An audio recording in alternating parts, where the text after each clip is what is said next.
Hello everyone, welcome to IAS point. आज हम लोग यहाँ पे बात करेंगे अपना जो लोकतांत्रिक व्यवस्था का संकट चल रहा था।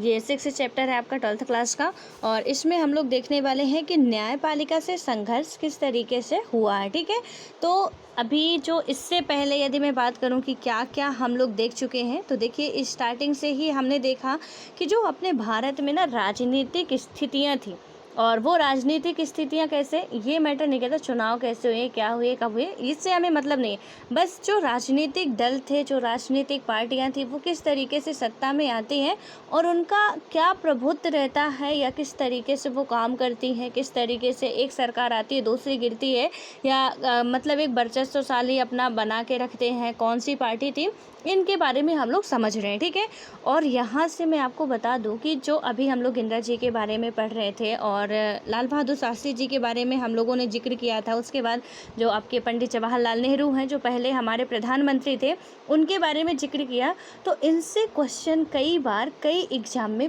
पूछे गए हैं। ठीक है, आपके जो पीटी के क्वेश्चन पीसीएस वाले होते हैं, देखिए आप यूपीएससी की तैयारी कर रहे हो, अच्छी बात है, बट ये है कि आपको यदि स्टेट पीसीएस भी दे रहे हैं या कि अदर एग्ज़ाम भी दे रहे हैं, तो यहाँ पे क्योंकि यूपीएससी यदि नहीं हुआ तो हमारे पास बी ऑप्शन होना चाहिए। ठीक है, तो इसमें से आप पीसीएस का देंगे और उसके बाद अदर एग्ज़ाम का देंगे, वहाँ पे ऐसे क्वेश्चन बहुत ज़्यादा पूछे जाते हैं। मैं बिल्कुल यहाँ पे ये नहीं कहूँगी कि यूपीएससी में इस तरीके के कुछ क्वेश्चन पूछे जाएंगे कि पहले प्रधानमंत्री कौन थे, दूसरे प्रधानमंत्री कौन थे, कौन से कितने कार्यकाल तक रहे। जी नहीं, ऐसा कुछ नहीं पूछा जाएगा आपको। ठीक है, तो यूपीएससी के लिए तो बेफिक्र रहिए कि ऐसे क्वेश्चन तो कतई नहीं बनते हैं। बट हाँ, यूपीएससी सिर्फ नहीं देना, अदर एग्जाम की भी आप कोशिश करोगे देने की, वहाँ पे ऐसे क्वेश्चन पूछे जाते हैं कि ऐसे कौन से प्रधानमंत्री थे जो कि मतलब 2 बार प्रधानमंत्री बने या 3 बार प्रधानमंत्री बने, तो सिर्फ आपको ये थोड़ी ना अब ऑप्शन दे दिया जाएगा जिनमें से कोई एक होगा जो कि एक ही बार बना होगा। ज़्यादातर प्रधानमंत्री 2 से 3 कार्यकाल तक रहे हैं। ठीक है, तो अब इनमें से आप क्या कहोगे कि मतलब अब क्या लगाएं, अब पूछ लिया जाएगा कि ऐसे कौन से प्रधानमंत्री हैं जो कि मतलब जो इंदिरा जी के टाइम में हमने पढ़ा था कि वो खुद से अपनी संविधान जो लोकसभा थी उसे भंग करवा देती हैं, और उसके बाद पुनः कार्यकाल पूरा होने से पहले ही लोकसभा भंग और उसके बाद चुनाव होता है। ठीक है, आपने देखा ये ऐसा क्वेश्चन बना एक बार। ठीक है, तो इसलिए हमें इन क्वेश्चंस पर अपनी डिमांड बना के चलनी है, अपना कमांड बना के चलना है, ताकि कभी भी कोई भी पूछे सो दैट हम उससे क्या कर सकें, अच्छे तरीके से टैकल कर सकें। ठीक है, आई होप कि आप मेरी बातों को समझ रहे होंगे, और यहाँ पे मैं बिल्कुल आपको गुमराह नहीं कर रही हूँ, बिल्कुल ऐसा नहीं बता रही बिल्कुल पढ़िए पढ़िए यूपीएससी में इससे क्वेश्चन पूछे जाएंगे। जी नहीं, जहाँ से यूपीएससी में क्वेश्चन बनेंगे या बनते हैं मैं वहाँ पे आपको ज़रूर बताऊंगी, लेकिन हाँ ये पढ़ना ज़रूरी है क्योंकि समझ हमारी यहीं से डेवलप हो रही है। ठीक है, अब देखिए ये जो न्यायपालिका से संघर्ष है ना, यहाँ से आपकी यूपीएससी में क्वेश्चन बनते हैं। प्री में तो नहीं बट मेंस में कई बार क्वेश्चन पूछे गए हैं आपके। ठीक है, तो इसमें क्या होगा, और मैं कई बार चिल्ला के कह चुकी हूँ कि प्रीवियस ईयर के पेपर प्लीज़ मेंस और पीटी के आप लोग रखिए, आप किसी टेस्ट सीरीज़ को फॉलो मत करिए जब तक अभी आप ये पढ़ रहे हैं। उसके बाद जब आपका ना आपको ऐसा लगे कि हाँ अब हम बिल्कुल परिपक्व हो चुके हैं, अब हमें टेस्ट सीरीज़ लगानी चाहिए, सो दैट आप उसे फॉलो करिए। बट उससे पहले आप यदि पढ़ रहे हैं अभी, तो सिर्फ और सिर्फ जो आपके प्रीवियस ईयर के क्वेश्चन हैं उन्हें देखिए, उन्हीं में आपकी भलाई है। ठीक है, चाहे वो पीटी के हों चाहे मेंस के हों, तो जो भी टॉपिक हम पढ़ रहे हैं उनसे किसी न किसी ईयर में क्वेश्चन पूछे गए। 2013 में सिलेबस चेंज हुआ था मेंस का, तो इससे आप पूरा अच्छे तरीके से समझ सकते हो कि क्या क्या चीज़ें ऐड हुई, और 2013 से 20 तक के सारे क्वेश्चन आपको मिल जाएंगे। ठीक है, तो आप किसी भी पब्लिकेशन की परचेज कर लीजिए, यदि नहीं लिए हैं आपके लिए वो फ़ायदेमंद होगा, क्योंकि कोई भी आपको कुछ भी बताएगा कि ये टॉपिक पढ़ लो इतना इंपॉर्टेंट है, मैंने कहा प्रेसिडेंट पढ़ लो इतना इंपॉर्टेंट है, मैंने कह दिया कि प्रीएम्बल पढ़ लो इतना इंपॉर्टेंट है। बट यार क्या आप थोड़ा सा अपने से खुद से सोचिए कि हमें रियलिटी में किस डायरेक्शन पे जाना चाहिए। कहते सब है, सबकी हमें सुननी चाहिए, करनी अपने मन की चाहिए कि कोई भी कुछ भी आके कह के चला जाएगा आपको, आप वही कर लोगे। जी नहीं, हमें पता रहेगा कि हमारा एग्जैक्टली सिलेबस क्या है एंड क्वेश्चन किस किस टॉपिक से बनते हैं और कैसे बनते हैं, और उस अकॉर्डिंग आप यदि कोई बोल रहे हो उसकी बातें सही लग रही तो मानिए, वरना क्या ज़रूरत है। हमें तो पता है ना कि पूछ यहाँ से रहा है, तो हम फालतू का टाइम दूसरी चीज़ों पे क्यों वेस्ट करें। इसलिए थोड़ा सा आपको क्वेश्चन देखना, थोड़ा क्या मतलब क्वेश्चन देखना आप एक का मेजर पार्ट बन जाता है, वो भी प्रीवियस ईयर के। किसी भी कोचिंग संस्थान के मैं नहीं कहूँगी कि आप जो टेस्ट सीरीज आती हैं उन्हें अभी फॉलो करिए, ठीक है, जिसका 2022-23 में टारगेट है, तो वो तो कतई ना करें। और जो 2021 वाले, तो मुझे नहीं लगता कि वो यहाँ पे आके अपना टाइम वेस्ट कर रहे होंगे, ठीक है। अब देखिए कि यहाँ पे क्या होता है, न्यायपालिका से संघर्ष। न्यायपालिका से संघर्ष की यदि हम बात करते हैं तो ये चीज़ें जो है ना कि मतलब न्यायपालिका के साथ क्या हुआ था कि सरकार और शासक दल के गहरे मतभेद पैदा हुए। यानी कि जो हमारी गवर्नमेंट थी और जो क्या थे हमारे न्यायपालिका थी, इनमें क्या हुआ था कि ज़्यादातर मतलब प्रॉब्लम्स क्रिएट हो रही थी। और ये मैं कई बार आपको बता भी चुकी हूँ कि न्यायपालिका के मध्य किस तरीके के संघर्ष चलते रहे हैं। और ये जो 42वां संविधान संशोधन हुआ, वो यही कारण था कि यहाँ पे इंदिरा जी को करना पड़ा था। खैर देखिए क्या होता है। और इसके बाद क्या हुआ कि संसद यानी कि संसद और न्यायपालिका के बीच चले लंबे संघर्ष की चर्चा हम लोग पहले भी कर चुके हैं, ठीक है, इसका जिक्र आ चुका है। और इसके बारे में यदि बात की जाए कि हम पहले पढ़े हैं, और इस क्रम में यदि देखें कि संवैधानिक मसले उठे थे और क्या संसद मौलिक अधिकारों में कटौती कर सकती है, एक क्वेश्चन भी मैंने बताया था। और इसमें ये जो अभी है ना, ये सारी चीज़ें हम लोग पहले भी पढ़ चुके हैं। पहले के जो वीडियो हैं एक दूसरे से सारे लिंक ही हैं, जब आप देखोगे तभी आपको आगे की बातें समझ में आएंगी, ठीक है, वरना लगेगा ये क्या मतलब क्या चल रहा है, कुछ समझ में आ नहीं रहा है। तो इसमें क्या हुआ कि जो संसद है, ये क्वेश्चन है कि क्या वो मौलिक अधिकारों पे कटौती कर सकती है, जबकि सुप्रीम कोर्ट हमारे पास मौजूद है, मौलिक अधिकारों का संरक्षक है, तो फिर क्या संसद इसमें कटौती करेगी? तो ये क्वेश्चन जब उठ रहा है तो इसका आंसर भी जानना जरूरी है कि कर सकती है नहीं कर सकती है। इसमें क्या होगा कि सर्वोच्च न्यायालय का जवाब था कि संसद ऐसा नहीं कर सकती। क्यों? क्योंकि जस्ट अभी मैंने कहा कि हमारे फंडामेंटल राइट का संरक्षक कौन कहा जाता है? सुप्रीम कोर्ट कहा जाता है, ठीक है।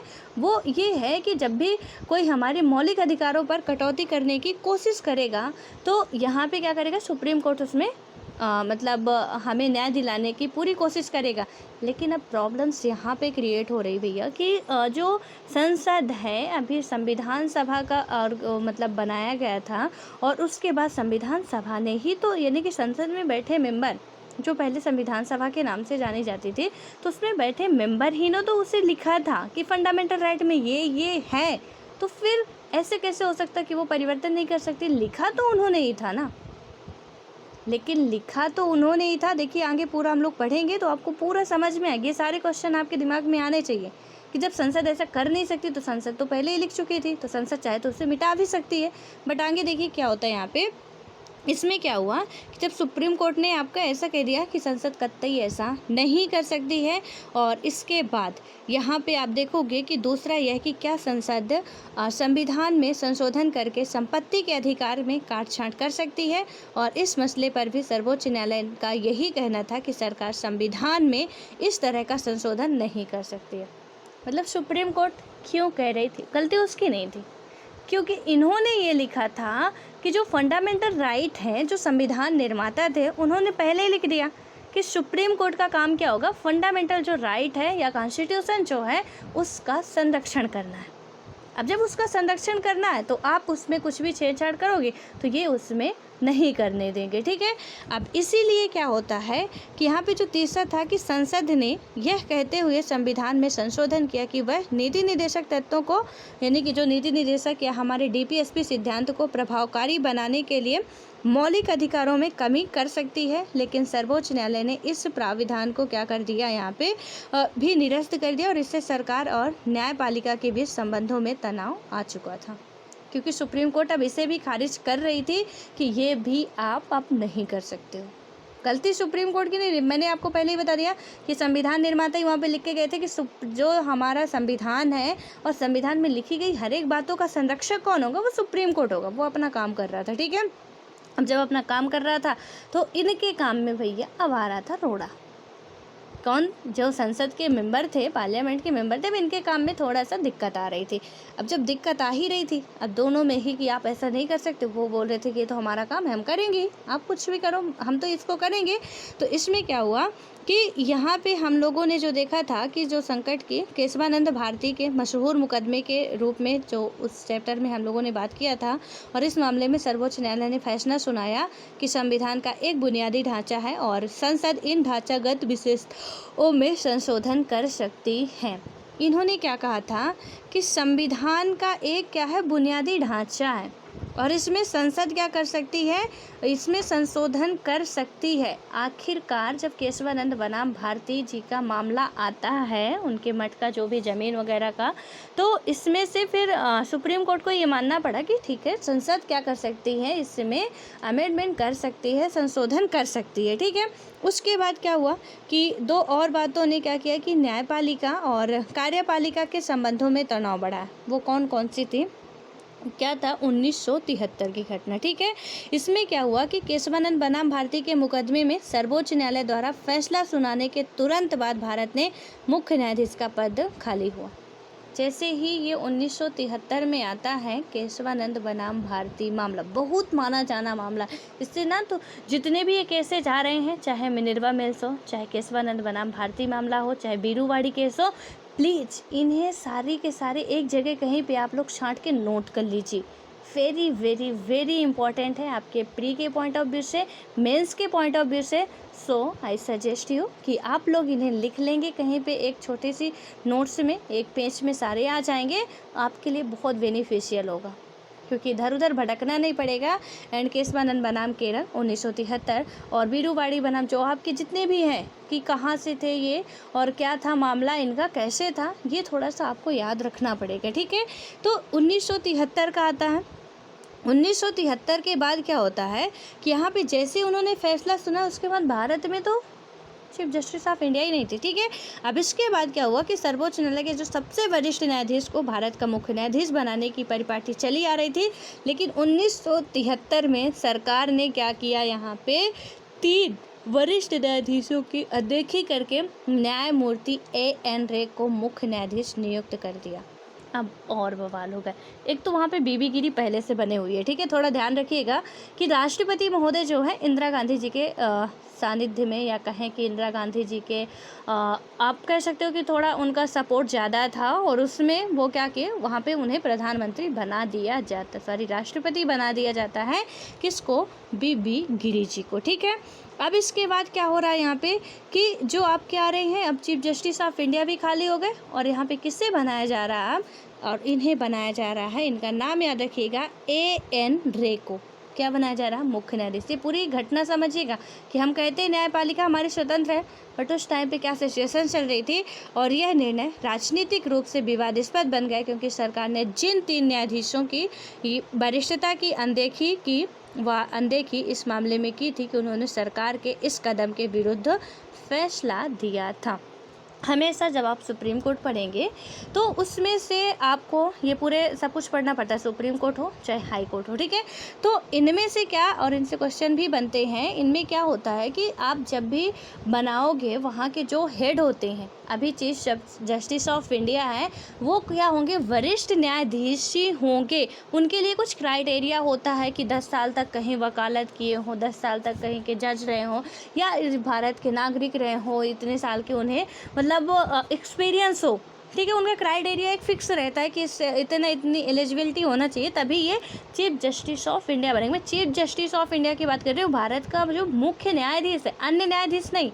ठीक है, अभी 34 न्यायाधीश है, जिनमें से आपके जो 33 मुख्य हैं, 33 सन है और एक हेड है। ठीक है, तो इनमें से जो मतलब वरिष्ठ जो होते हैं उन्हें क्या बनाया जाता है, वहाँ का चीफ जस्टिस ऑफ इंडिया नियुक्त किया जाता है। लेकिन इसमें इन्होंने क्या कर दिया, तीनों को ही हटा दिया जो वरिष्ठ थे, और किस आधार पे हटा दिया था, क्योंकि ये जो काम कर रहे थे ना, इनका ये लोग कर रहे थे विरोध, और जब इनका कर रहे थे विरोध तो इन्हों लगा कि ये तो समस्या क्रिएट करते ही रहेंगे, बना देंगे तो भी, तो इन्होंने यहाँ पे किसे बना दिया, A.N. रे को। देखिएगा कितना पावरफुल, यहाँ पे अपनी पावर का अच्छा इस्तेमाल कर रहे हैं।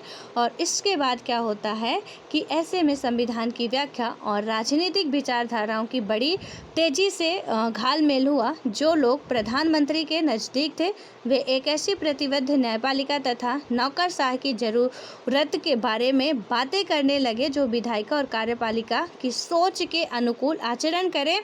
और इस संघर्ष का चरम बिंदु तब आया जब क्या हुआ कि एक उच्च न्यायालय ने इंदिरा गांधी के निर्वाचन को अवैध घोषित कर दिया। यानी कि इसमें से देखिए इन्होंने क्या किया, इनका मानना क्या था कि हमारे न्यायपालिका में भी हमारे ही लीडर होने चाहिए, प्रेसिडेंट भी हमारे ही होने चाहिए, नौकरशाह भी हम पे ही डिपेंड होना चाहिए, हमारे ही फॉलोवर होने चाहिए, कहीं और मत जाएं और फिर हम यहाँ पे सत्ता करेंगे। ऐसी तो इनकी डिमांड हो चली थी। लेकिन समस्या तो आ गई भैया, इनको समझ में आ चुका था कि मामला गड़बड़ है। और कोई भी पद पे जाए ना, आपने हिस्ट्री पढ़ी होगी, हिस्ट्री में जब अंग्रेज क्या करते हैं कि मीर कासिम नाम का जो व्यक्ति था, तो उसके ससुर या दामाद जो भी था उसे हटा के जब गद्दी पर बैठाते हैं और मीर जाफ़र को हटा के मीर कासिम को बैठाते गद्दी पे, ठीक है, क्योंकि उन्हें लगा कि मीर जाफ़र सही नहीं है। तो जब मीर कासिम को बैठा के उन्होंने सोचा था कि हमारे उसमें काम करेगा ये, लेकिन उसने क्या किया, जैसे ही उसे गद्दी मिली उसे समझ में आया कि हमारे राज्य में बहुत बड़ा घपला चल रहा है और हमें सुधार, एक राजा का कर्तव्य, उसके अंदर वो एटीट्यूड आ चुका था कि हम एक राजा हैं एंड हमारा पहला कर्तव्य है हमारी प्रजा, ठीक है।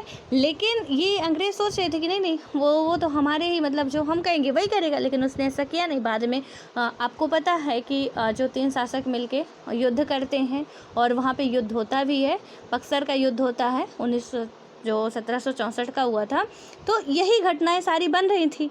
लेकिन अब यहाँ पे भी वही हो रहा था कि ये लोग यही सोच रहे थे कि हम इन्हें बैठाएंगे और ये हमारे जैसे कहेंगे वैसे ही चलेंगे, क्योंकि हमारा विरोध तो करेंगे नहीं, क्योंकि हमने बनाया है। जैसे WHO के हेड जो हैं अभी वर्तमान समय में, तो वो चाइना के उससे बनाए गए हैं, ठीक है। चाइना ने काफ़ी जोर शोर किया उन्हें बनाने के लिए। अब वो चाइना के खिलाफ कतई कभी कुछ नहीं बोलते हैं, क्योंकि उनके द्वारा बनाया गया है ना। चाइना की पॉलिसी है कि हमारे आदमी रहेंगे तो ऑब्वियसली कुछ नहीं बोलने वाले हैं। ऐसा ही इन्होंने सोचा था। लेकिन भैया अब इन्हें तो ये पता चल गया, चीफ जस्टिस ऑफ इंडिया को, कि हमारा भी कुछ अभी यहाँ पे जब शपथ वगैरह लेते हैं कहीं ना कहीं वो एटीट्यूड आ गया और थोड़ा सा इनके खिलाफ में ये बोल देते हैं। अभी देखिए आगे क्या होता है। अब होता है कि आपातकाल की घोषणा। अब यहाँ से एक बात आप बिल्कुल क्लियरली समझ रहे होंगे, यदि एक देश का PM चाहे तो कहीं पे भी हस्तक्षेप मार सकता है, चाहे भले ही बात की जाए कि वो स्वतंत्र है, कुछ भी है, लेकिन ये तो है। और एक बात तो और मैं यहाँ पे आपको बता रही हूँ, बहुत सीक्रेट वाली है, ज़रा याद रखिएगा कि जब भी ना जिस गवर्नमेंट की, यहाँ पे जिस पार्टी की आपको गवर्नमेंट बनी हो ना, कभी उसके खिलाफ में मत बोलिएगा। जब भी मेंस में आंसर राइटिंग करने चाहिएगा, इंटरव्यू में आपसे पूछा जाएगा, कतई कभी भी उसके खिलाफ मत बोलिएगा, वरना समझ लीजिए कि आप अपने पैर पे बिना चाहे कुल्हाड़ी मार रहे हो। क्योंकि कहीं ना कहीं ये सारे के सारे उन्हीं के फॉलोवर होते हैं। कहीं ना कहीं कुछ एक दो आप बात छोड़ देंगे तो ये उन्हीं के होते हैं, ठीक है।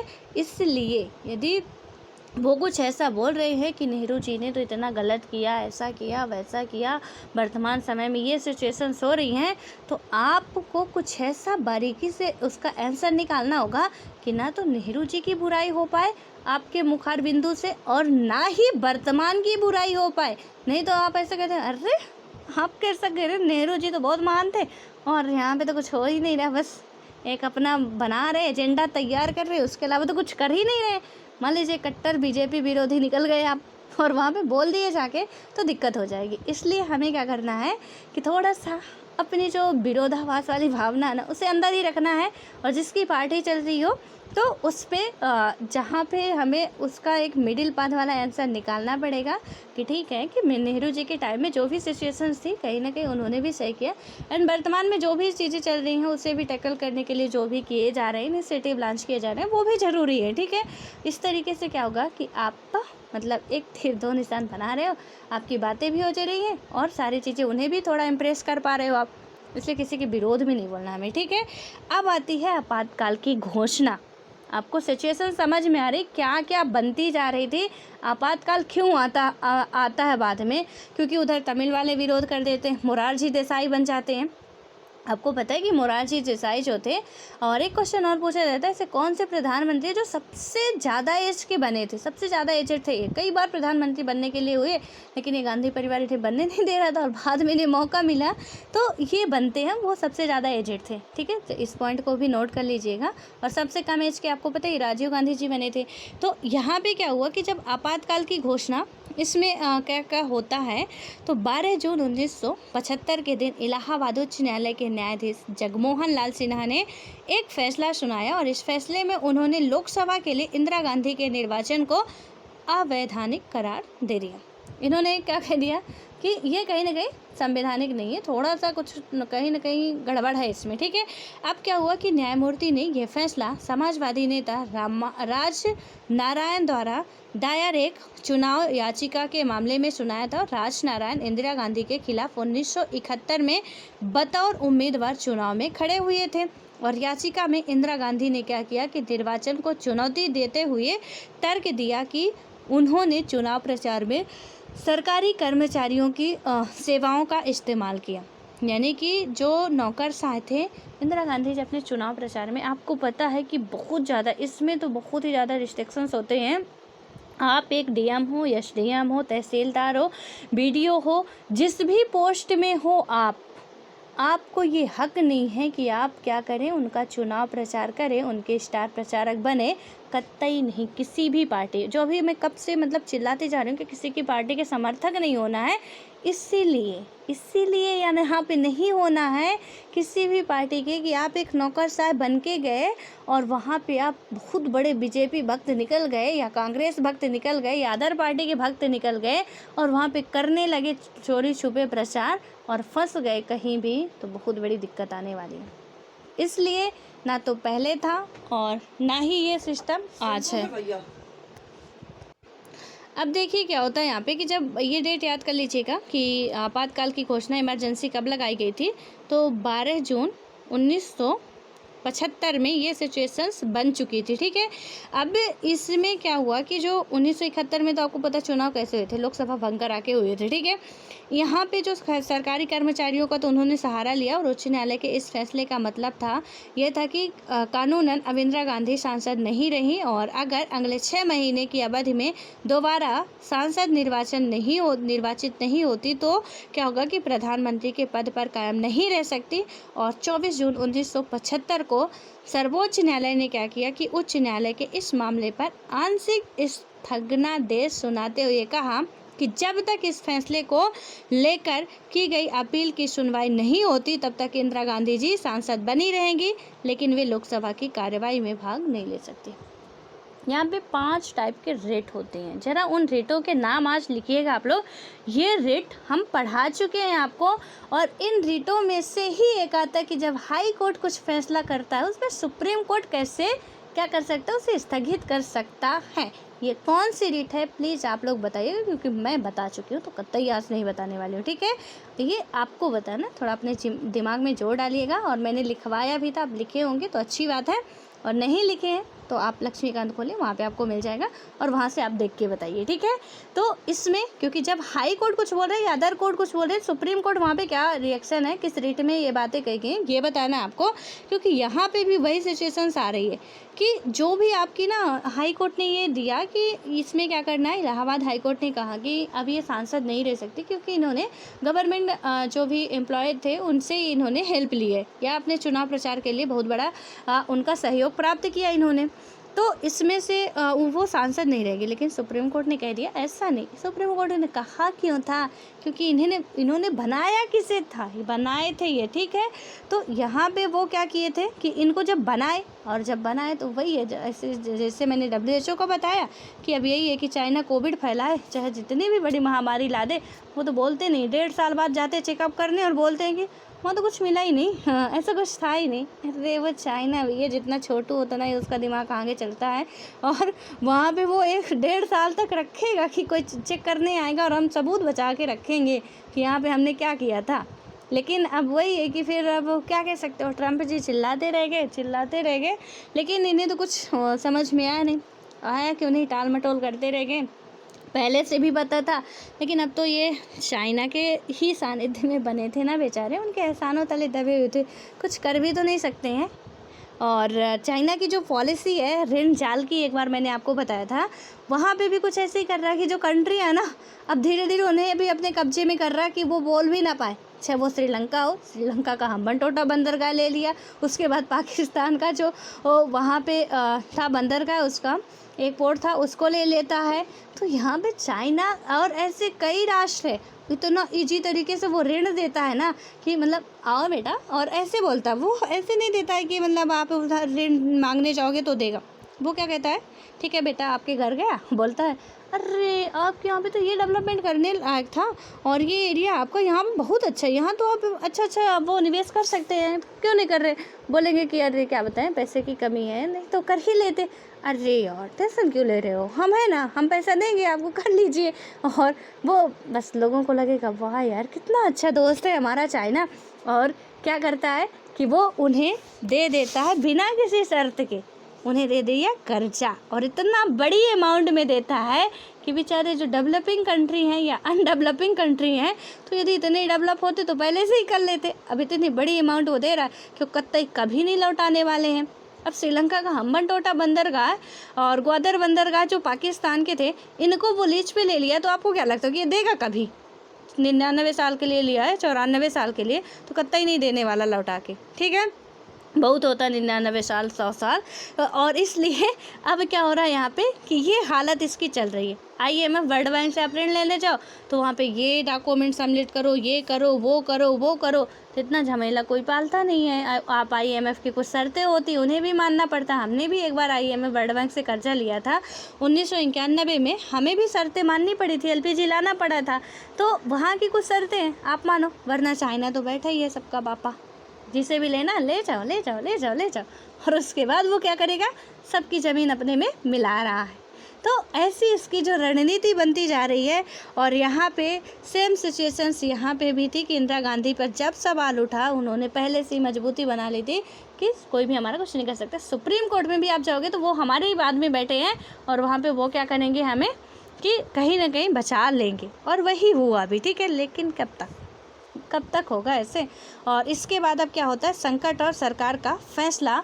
और इसमें जो संकट और सरकार का फैसला है, यहाँ पे यदि हम देखते हैं तो एक बड़े राजनीतिक संघर्ष के लिए अब मैदान तैयार हो चुका था। जयप्रकाश नारायण की अगुवाई में विपक्षी दलों ने क्या किया था कि इंदिरा गांधी के इस्तीफे के लिए दबाव भी डाल दिया था, ठीक है। अब इन दलों ने क्या किया कि 25 जून 1975 को दिल्ली के रामलीला मैदान में एक विशाल प्रदर्शन किया और जयप्रकाश नारायण ने इंदिरा गांधी से इस्तीफा की मांग करते हुए राष्ट्रव्यापी सत्याग्रह की घोषणा कर दी। इन्होंने कहा भैया अब तो नहीं, ऐसे प्रधानमंत्री नहीं चाहिए, जैसे कि ये बहुत मतलब तीर मारने वाले थे। तो इन्होंने एक राष्ट्रव्यापी आंदोलन ही शुरू कर दिया कि अब हमें बिल्कुल इंदिरा गांधी जी इस्तीफा दो, चाहे कुछ भी हो जाए आप इस्तीफा दो यहाँ पे, ठीक है। ऐसी मांग सब लोग करने लगे।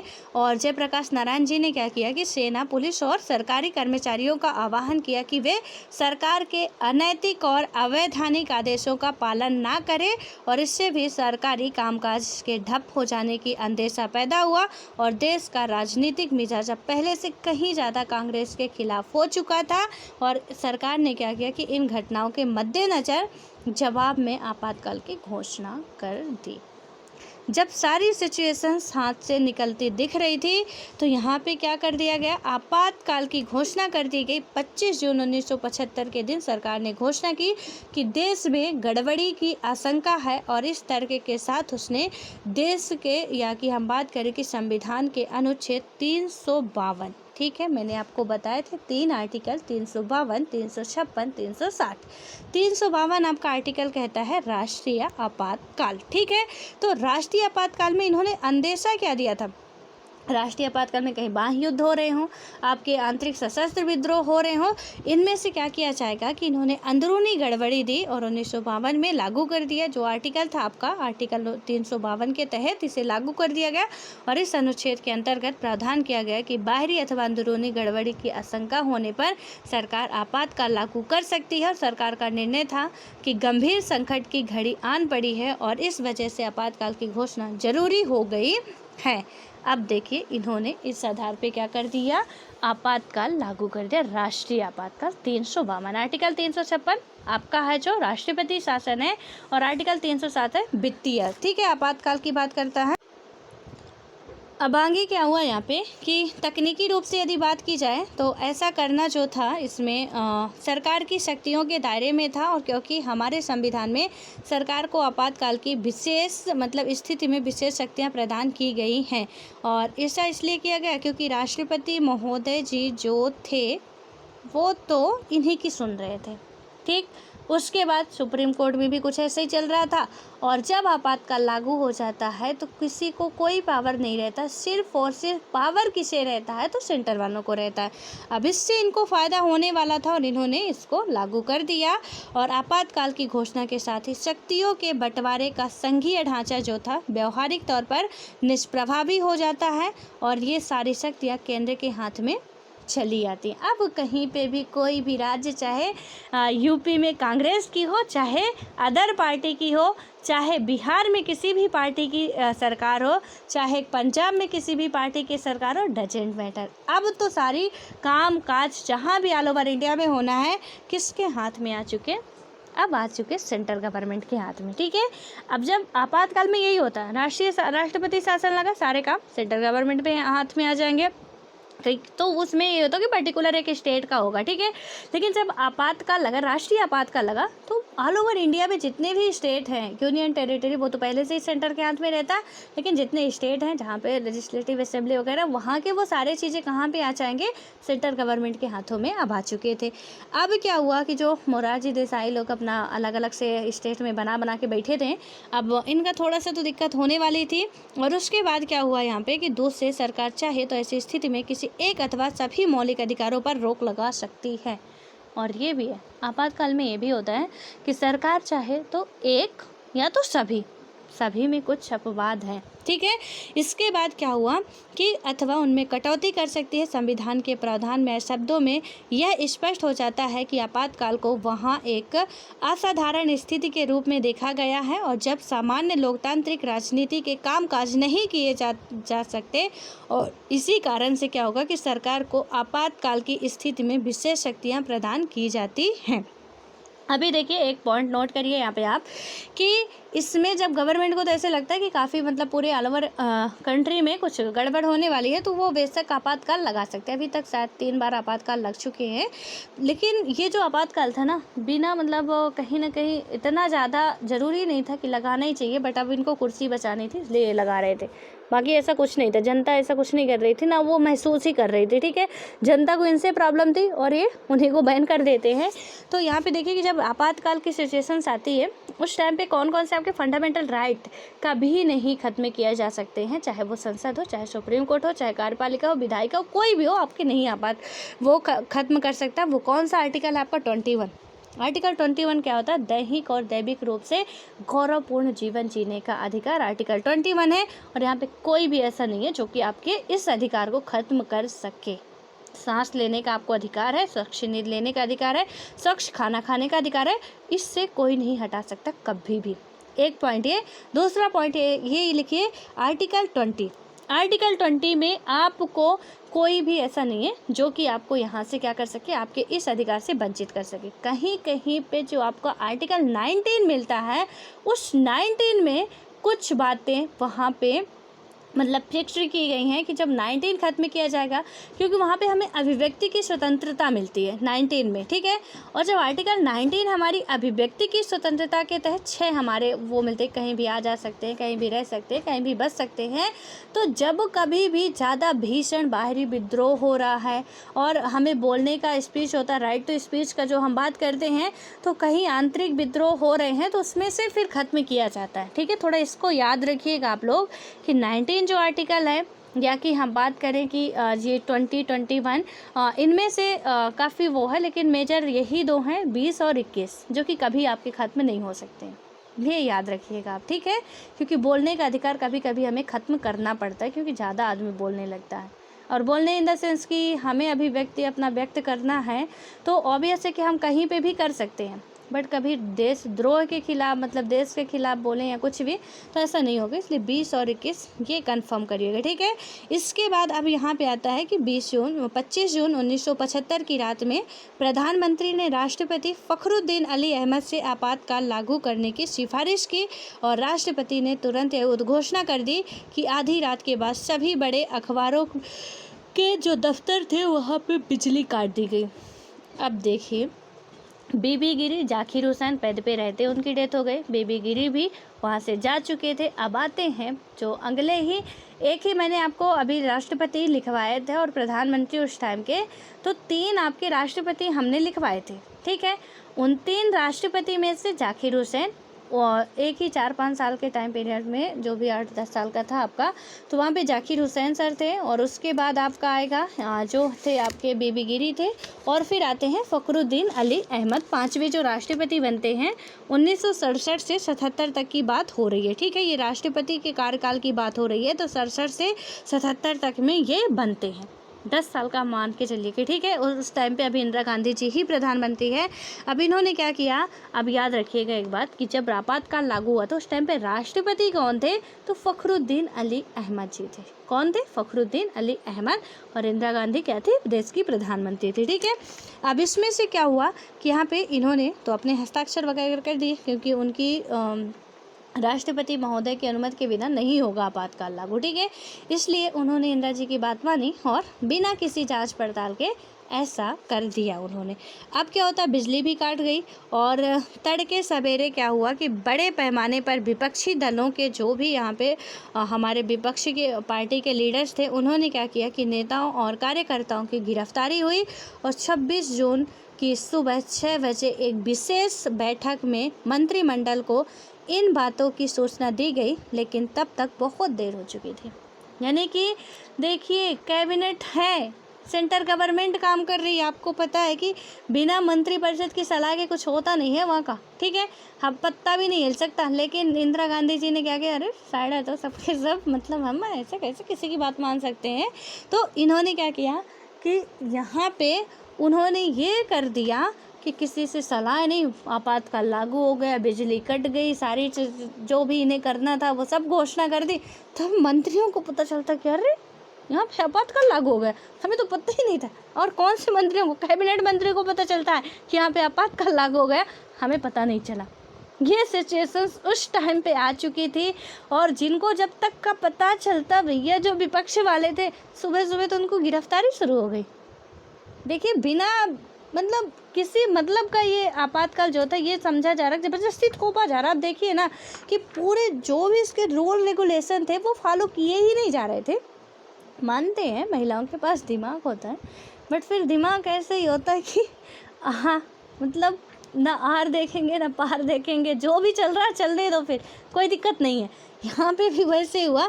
तो इसमें ये इन्होंने, जब तक इन्हें भनक लगती, हम तो आँख खोल ही रहे थे, पता चला पुलिस आके बैठी है। अरे चलिए भैया, आप जेल में ही ब्रश मंजन करिएगा, वहीं पे भी आपका नाश्ता होगा। अब यहाँ आपके घर पे कुछ नहीं है। ठीक है, आपकी आज हम गिरफ्तारी करने आए। सब शॉक्ड रह गए, हुआ क्या, अभी तो रातों रात कुछ पता ही नहीं चला। और फ़खरुद्दीन अली अहमद जी भी कहीं ना कहीं अपने पद का ना उपयोग करते हुए, या कि कहें कि दुरुपयोग, क्योंकि ये पूरा तरीके से, और देखिए हम कहते हैं राष्ट्रपति नाम मात्र के होते हैं, बट उनके पास पावर होती है। ठीक है, ऐसा नहीं कि वो नाम मात्र के होते। कई सारे ऐसे राष्ट्रपति हैं और प्रधानमंत्री के बीच में मतभेद चला है, कई सारे मुद्दे उठे हैं, लेकिन उन्होंने जो प्रधानमंत्री के ऐसी कुछ बातें हैं जो कि ना भी माने तो चलेगा, और उन्होंने अपने ताकत का बेशक इस्तेमाल भी किया है। लेकिन इस घटना में जो हम देख रहे हैं ना कि जो फ़खरुद्दीन अली अहमद जी थे, इंदिरा गांधी जी ने कहा आपातकाल लागू करना, किसी के सिग्नेचर नहीं, कुछ नहीं, आप सिग्नेचर करो, काम खत्म। उन्होंने कर दिया, कोई इससे और आगे नहीं। और इंदिरा गांधी जी तो ऑब्वियसली दुरुपयोग कर ही रही थी पूरी तरीके से, आप देख रहे हो कि अपनी सत्ता को बचाने के लिए। और इसके बाद अब क्या होता है, परिणाम, इसके रिजल्ट क्या निकलते हैं और आगे क्या क्या सिचुएशंस आती हैं, आप देखेंगे ना तो सारी मतलब जो भी स्थितियाँ बनती हैं उसके बाद से बहुत अब अच्छी तो नहीं हो सकती है। ये तो तय था कि अभी सरकार में इनको आना नहीं था, क्योंकि कहीं ना कहीं जल्दबाजी में बहुत गड़बड़ी कर गई हैं। ऑब्वियसली हमें सत्ता बचानी चाहिए थी, बट जो आपने पहले रास्ते अपनाए थे तो अब उन्हें तो पता चल चुका था कि एक रास्ता तो अपना चुके, पब्लिक धोखा खा चुकी, आने वाली है नहीं। दूसरा रास्ता आप साम दाम दंड भेद में, पहले प्यार वाला तो अपना चुके हैं, अब दंड वगैरह का बचा, इसको भी देख लेते। सबकी नसबंदी वगैरह भी करा रहे थे। जरा इसके परिणाम में हम लोग कल देखेंगे। जो आपातकाल हुआ था, हमारी इमरजेंसी लगी थी, तो अभी तो गिरफ्तारी ही हो रही है। आगे तो देखिए जनता के साथ क्या होता है। जनता भी परेशान थी कि या अल्लाह हो क्या रहा यहाँ पे, ऐसे ये सब कुछ मतलब क्या देखने को मिल रहा, किसी को समझ में नहीं आ रहा था। पुरुषों को पकड़ पकड़ के वहाँ पे नसबंदी कराई जा रही थी। अरे मतलब अब समझ सकते हो आप लोग कि क्या सिचुएशंस बन रही थी और ये सब किसकी वजह से हो रहा था वो भी आप लोग बहुत अच्छे तरीके से समझ रहे हैं। क्योंकि जो आपका है 352 आर्टिकल ये नहीं कहता आपको कि बिल्कुल जब भी चाहो आपातकाल लागू कर दो। उसके कुछ क्राइटेरिया होते हैं। संविधान में भी बिल्कुल अच्छे तरीके से व्यवस्थित तरीके से लिखा गया है कि हमें मंत्रिपरिषद से सलाह लेनी पड़ेगी। उसके बाद फिर जो भी वो उनकी सहमति होगी, मेजॉरिटी होनी चाहिए और हमें ये पता होना चाहिए, तो पक्का प्रूफ होना चाहिए कि हाँ देश में आंतरिक विद्रोह चल रहे हैं, आंतरिक समस्याएं चल रही हैं हमारे देश में। और उस टाइम फिर राष्ट्रपति सिग्नेचर करेंगे और उसके बाद ही आगे की कार्यवाही होगी। बट ऐसा नहीं बिना सोचना कि ये आप कर दो। वो होता है ना कि मतलब बिना सोचना कि नज़रबंद वाला केस जो आता है, उसी तरीके की हुआ कि जब तक लोगों को समझ में आएगा तब तक तो वो पता चले कहाँ है, वो तो जेल में ही बैठे, उनको तो कुछ समझ में ही आ नहीं रहा कि है भगवान हो क्या रहा है, कैसे हो रहा है। तो यही सारी घटनाएं हुई, इसके क्या परिणाम हुए कल देखेंगे हम लोग। एंड आई होप कि आपको ये सारी चीज़ें समझ में आ रही होंगी एक एक करके। लेकिन हाँ, आप स्टार्टिंग से ज़्यादा हो तो स्पीड बढ़ा के इसे देखना शुरू कर दीजिए, ठीक है। या तो आप खुद से पढ़िए, अच्छा होगा, या तो आपको कुछ एडिशनल बातें ऐड करानी है सो आप यहाँ पे आके पढ़ सकते हैं। और आपकी मर्ज़ी, जैसे भी आप चाहें, जैसे भी आप कंफर्टेबल हो सो दैट आप कर सकते हैं, ठीक है। सो ऑल द बेस्ट, मिलते हैं फिर और देखते हैं कि इमरजेंसी के रिजल्ट क्या मिलते हैं हमें, क्या मतलब क्या घटनाएं घटती हैं, फिर क्या होता है, वो सारी चीज़ें अब हम लोग आगे देखेंगे, ठीक है।